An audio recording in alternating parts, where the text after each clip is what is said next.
We're going to review our basic math symbols and what words correspond to them. So if you see something like the word add, or more than, or sum, all of those means addition.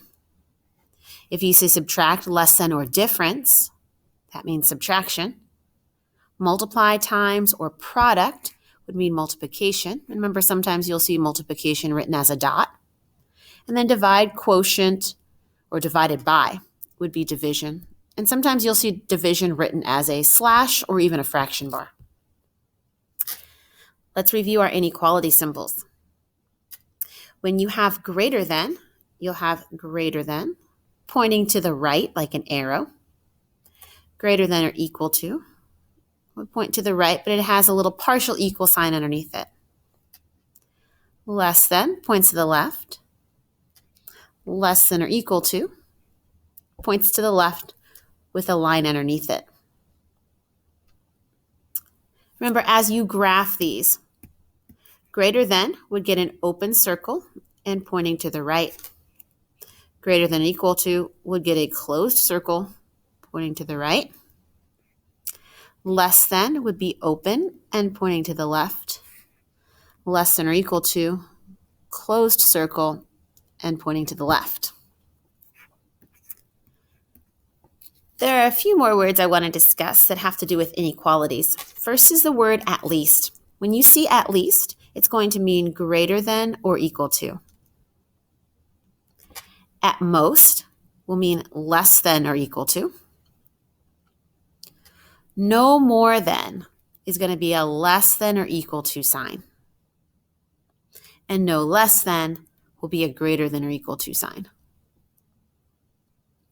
Let's practice some of these symbols by writing the expressions below. Example number 1, to see a movie, you must be at least 17 years old. So we'll say your age, I'll use the letter A, has to be at least, so greater than or equal to, 17. It's not asking us to solve these or graph these, so as long as we write them, we're good. The temperature is greater than 100 degrees Fahrenheit. The temperature is greater than 100 degrees. The speed limit on the highway is at most 65 miles per hour. So the speed limit, I'll use S, is at most less than or equal to 65. Then we get into some of these that have variables in it. So 7 more than Y. 7 more than is what we would use for addition. So I usually write the Y first. Y plus 7. So 7 more than Y would be Y plus 7. And then is greater than would be your greater than symbol. And 10. Again, it doesn't ask us to solve it, so that'll be the end of our problem here. All right, this next part, 4 less than G. Remember, less than is talking about one of these up here, less than. So we'll use our subtraction symbol. And we're going to put the variable first. It says 4 less than G, so 4 being taken away from G. Is greater than or equal to, 1/5. All right, example number 6. The quotient of M and 11. So remember, quotient means divide. M divided by 11. Or you'll most commonly see it written as M over 11 is less than -15.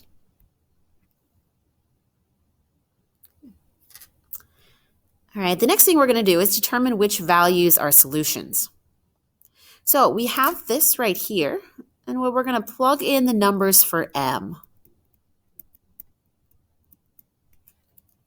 So we'll take -8 and plug it in for M and see if it gives us a true statement.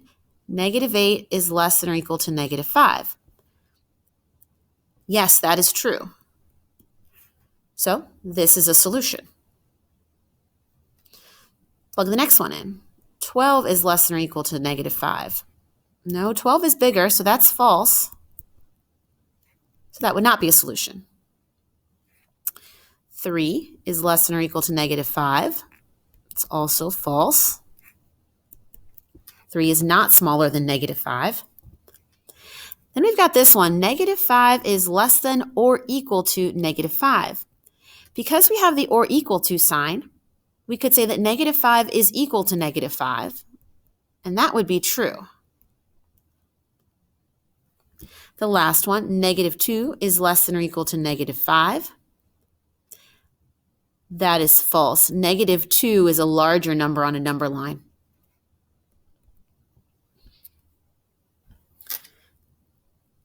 For example number 8, I notice that this is not solved for. I don't have a variable by itself. The easiest way to do this problem is to actually solve the inequality.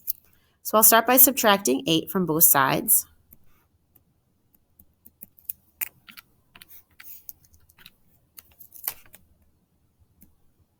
Excuse me, that should be a less than. And then divide by 5 to get x is less than 7. That will be easier for me to plug each number into as opposed to plugging into the x way up here. All right, let's test each one. 2 is less than 7. That is true. 2 is smaller than 7, so that's one of my solutions. 9 is less than 7. Nope, that's false. Negative 4 is less than 7.